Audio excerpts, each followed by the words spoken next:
लोणावळा साकीनाका जळगावमध्ये मुलींना बोलावत फसवणूक केली, सिनेमात काम देण्याचं आमिष दाखवलं, परराज्यामध्ये व्यापार करून मुलींवर लैंगिक अत्याचार, पुणे पार्टी प्रकरणी रुपाली चाकणकर यांचे धक्कादायक खुलासे। प्रांजल खेवरकर यांच्या फोनमध्ये महिलांचे 1779 आक्षेपार्ह फोटो आणि व्हिडिओ। बऱ्याच व्हिडिओमध्ये खेवरकर स्वतः दिसतायत। रुपाली चाकणकर यांचे आरोप, पुणे पार्टी प्रकरणाबाबत एसआयटी चौकशीची मागणी।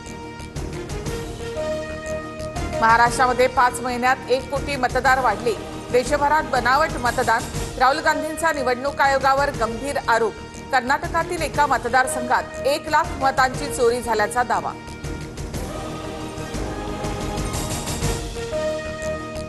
मतांची चोरी ना महाराष्ट्रात ना देशात। राहुल गांधी गेल्यावेळी 75 लाख मतं वाढल्याचं बोलले, आता 1 कोटी मतं वाढल्याचं बोलतायत। राहुल गांधींच्या डोक्यातल्या चिपची चोरी झालीय, फडणवीसांची टीका। भाजप आणि निवडणूक आयोगाने मिळून मतं चोरली, बनावट मतदानामुळे निवडणूक आयोग सीसीटीव्ही फुटेजही आणि डिजिटल मतदार याद्या देत नाही, राहुल गांधींचा हल्लाबोल।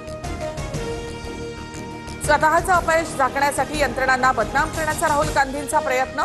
महाराष्ट्रात बनावट मतदान झाल्याच्या आरोपांवर मुख्यमंत्री फडणवीसांचा पलटवार। राहुल गांधींचा करंटेपणा हारतात तेव्हा आरोप करतात, बिहारमधील पराभवाचा अंदाज आल्यामुळे राहुल गांधींचे आरोप सुरू। उपमुख्यमंत्री एकनाथ शिंदे यांचा पलटवार। कबुतरांना अन्न पाणी देण्याची बंदी मुंबई हायकोर्टाकडून कायम।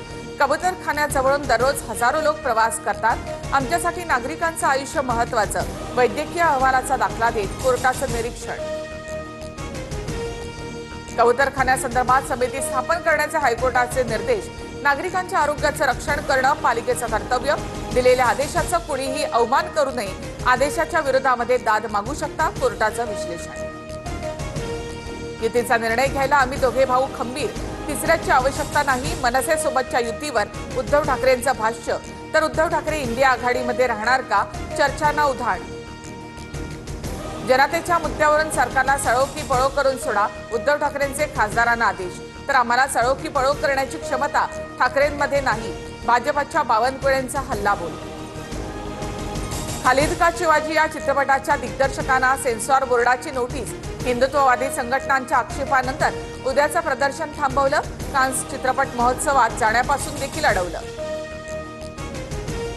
उद्धव ठाकरे इंडिया आघाडीच्या बैठकीला हजेरी लावणार, तसेच ठाकरे पिता पुत्र राहुल गांधींच्या घरी स्नेहभोजनासाठी सुद्धा जाणार। पंतप्रधान मोदी आणि जेपी नड्डा उपराष्ट्रपती पदाचा उमेदवार ठरवणार, जगदीप धनखड यांच्या राजीनाम्यानंतर उपराष्ट्रपती पद रिक्त। विद्यार्थ्यांच्या रिक्षाला दंड आकारल्यामुळे शिंदेंच्या शिवसेनेचे आमदार संतोष बांगर संतापले, आरटीओ ऑफिसला टाळं ठोकेन बांगर यांच्या अधिकाऱ्यांना तंबी।